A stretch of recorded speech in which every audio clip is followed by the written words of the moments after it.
Hello gamers, how you doing? This is John, and this is my review over the Simpsons arcade game developed by Konami, released in the arcades in 1991, and was recently released on Xbox Live.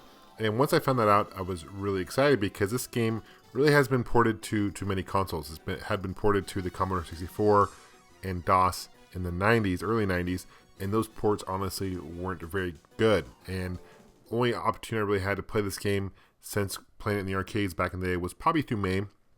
Every once in a while I'll run into an arcade game that would actually have this cabinet, and this is one of my favorite games growing up as a kid. I would actually play at a local arcade called Tilt in a local mall where I grew up, and they had this cabinet there, and I would just put so many quarters into playing The Simpsons. And it's one of those games, it's a beat 'em up. Konami was notorious for making some classic beat 'em ups. This is based on the same engine that they made Teenage Mutant Ninja Turtles on.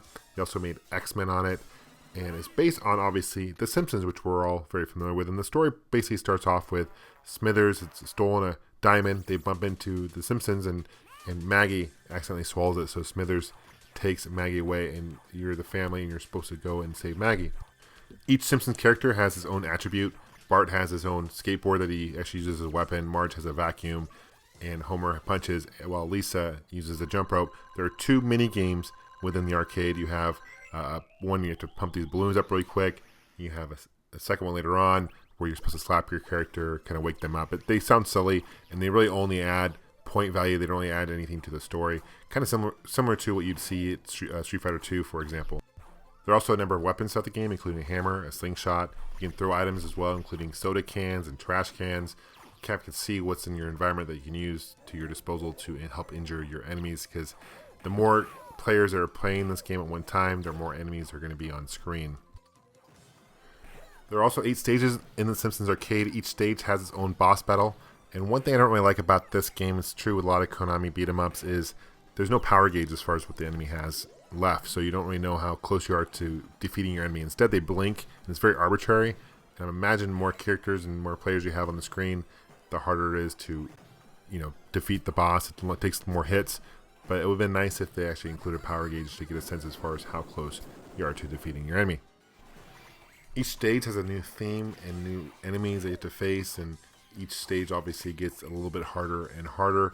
One unique play dynamic with Simpsons Arcade that's different than any other Konami beat 'em up to this point is that you actually can combine different characters and use special moves. So if you stand by your character, you can team up, and they do different things depending on who you have matched up. So for example, Marge and Bart, they can actually team up, and Marge can actually throw Bart and use him as a weapon. So that's kind of a unique thing. That's something that Teenage Mutant Ninja Turtles necessarily didn't have.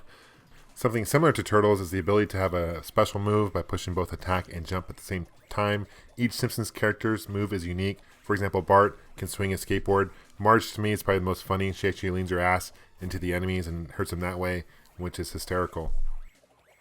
And another interesting fact is this is the very first Simpsons video game ever made. Considering how many different Simpsons video games have been made over the years and different platforms, it's hard to believe this is the very first one. And I think Konami really knocked it out of the park as far as graphics go. They even had the original voice actors come in and reprise their roles and do voice work for this arcade game, which is really cool to see. I can definitely say that playing this on Xbox Live is a really cool change of pace, because you can play with multiple people all at the same time, and when you have 4 people playing one time, it's really cool. There's options to do unlimited credits, or you can do limited credits. If you do limited credits, you only have about 40 to play from. Once you use all 40 credits, the game's over. You can't continue. So it makes it a little bit more challenging in that regard. But there's one gripe I also have about the Xbox Live version. It's super hard to unlock achievements in this game. I've played this game a number of times. I've beaten a number of times. I think how much I've played it, I've only unlocked like 10 points, achievement points throughout the game. It's very difficult to do that. There are no official sequels to The Simpsons Arcade. However, back in 2009, EA did release an iOS game called The Simpsons. Played very similar to this, starring Homer Simpson. It's a beat 'em up game. If you have an iPod or iPad, I highly recommend you guys check it out. It's a lot of fun, but it is quite a bit different than this arcade game. Overall, this is a really fun game. If you're a big fan of The Simpsons like I am, I believe you'll really enjoy this game. There are a few critiques, including the enemies get very repetitious. The boss battles, it's hard to kind of know where their power gauge is, how close you are to defeating them.